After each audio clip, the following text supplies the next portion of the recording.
আমরা এসেছি, পাশে আছি, সাথে আছি সংস্থার তরফ থেকে বলাবার হুগলি। এখানে আজকে আমরা উপস্থিত হয়েছি সিনথিয়া কবিরাজের বাড়িতে, ভবানীপুর চর, যে এবারের মাধ্যমিক 2024-এ জেলার মধ্যে প্রথম, রাজ্যের মধ্যে ত্রয়োদশ স্থান অধিকার করেছিলাম, ব্লকের মধ্যে প্রথম। তাকে আজকে আমরা আমাদের সংস্থার তরফ থেকে শুভেচ্ছা অভিনন্দন জানাবো এবং কিছু উপহার আমরা তার হাতে তুলে দেবো।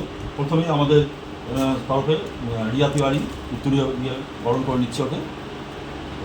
আচ্ছা, এরপর আমাদের সমিত বিশ্বাস পুষ্পস্তবক তুলে দেবে।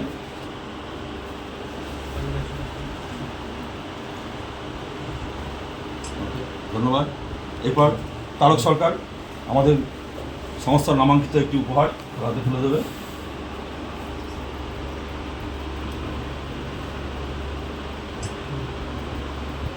ওকে, ধন্যবাদ। এরপর আমাদের সংস্থার তরফ থেকে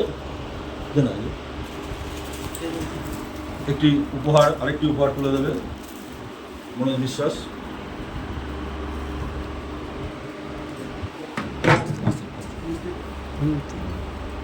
ওকে, ধন্যবাদ। এরপর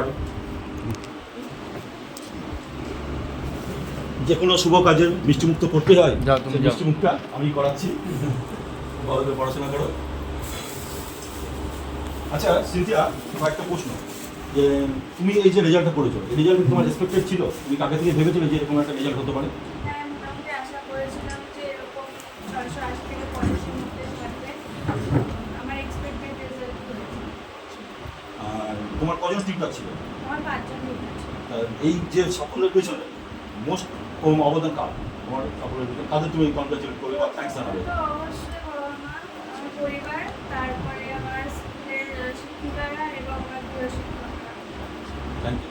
আর তোমার আগামী লক্ষ্য কি?